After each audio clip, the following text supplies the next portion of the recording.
So you know how in most board games you play as the settlers or conquerors? Spirit Island is the opposite of that. In Spirit Island, you play as a nature guardian trying to protect the island from the invaders. In this video, I'm going to talk about the map of Spirit Island as well as the invader phase. I will be using pieces from the Branch and Claw expansion, which I highly recommend. The map of Spirit Island consists of 4 interlocking pieces that you can vary depending on your player count. There's also an alternate map on the back of each tile, but this is easy mode, so we don't really use it. First, I'm going to go over the different pieces on the map. Anything made of wood is a friendly piece. The brightly colored discs are Spirit's presence. I'm going to focus on that more in my other Spirit Island video. The other wooden pieces are called Dahan. They have 2 health and 2 attack and are on your side. The invaders are the white plastic pieces. The people have 1 health and 1 attack. Towns have 2 health and 2 attack. And cities have 3 health and 3 attack. To win, you need to defeat the invaders, striking fear into your enemy's heart. The fear pool contains 4 fear tokens per player. The main way to generate fear is by killing invaders. Destroying a town generates 1 fear. Destroying a city generates 2 fear. So if you destroyed a city and a town, you generate 3 total. When you generate the maximum amount of fear, you earn a fear card. Then the fear tokens are returned to the fear pool. The more fear you generate, the easier the victory conditions become. Earning enough fear cards will cause the terror level to increase. And as you can see, this makes the victory condition easier. If the spirits do not protect their island, it will become covered in Blight, these gray bumpy tokens. If all of the Blight from the Healthy Island card is placed on the island, the card flips over to its Blighted Island side. This is typically very bad. The Blighted Island side usually has a negative effect, and if there's no Blight on this card, you lose. Now that we get the basics, let's look at how the game starts in the Invader phase. Immediately after setup, flip over the first card in the Explore deck. In this example, mountains are exploring first. This means that you add a person to each of the mountain lands. Lands must contain an invader, like land 8, be adjacent to a building, like land 5, or be along the coast in order to explore. Land 9 does not meet any of these criteria, so it doesn't explore. After the Spirit phase, which I'll explain in another video, the Invader phase begins. First, if you have any fear cards, turn them over. The effect depends on the fear level. Resolve them in order, 1 at a time, and then move them to the fear discard. Finally, the invaders do their shenanigans. In this example, the invaders are building on mountains. They only build if there is a person, town, or city already there. The order for each land is always town, city, town, city. Lands with no buildings will build a town, lands with a town will build a city, and lands with a city will build 2 towns before building another city. The mountains card then moves to the left in the Ravage slot. Then draw the next card from the Explore deck and move it to the Build section. In this example, that card is Wetlands. They explore just like mountains did earlier. Then there's time passes, Spirit phase, blah blah blah. Okay, next Invader phase, mountains are ravaging. I'm going to go over this more in a future video, but basically you compare the number of attacking strength to the number of defending strength to find out who wins the combat. Then the card moves from Ravage to Discard.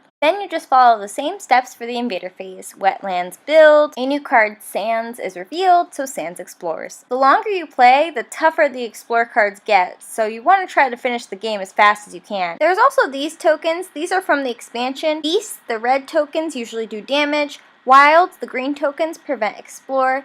Yellow tokens, Disease, prevent build. And the blue tokens, Strife, prevent a building from doing damage. There are also events, which can be good or bad. Some of them happen automatically, and others happen based on your choices. Scenarios and adversaries can also be added to change up the gameplay. A chart in the rulebook allows you to calculate the difficulty for any scenario and adversary, including combinations. I hope you enjoyed this basic tutorial for how to play Spirit Island. I'm going to be going over the Spirit phase in a future video, so make sure to subscribe so you don't miss it. And if you like this video, don't forget to click that like button. Bye!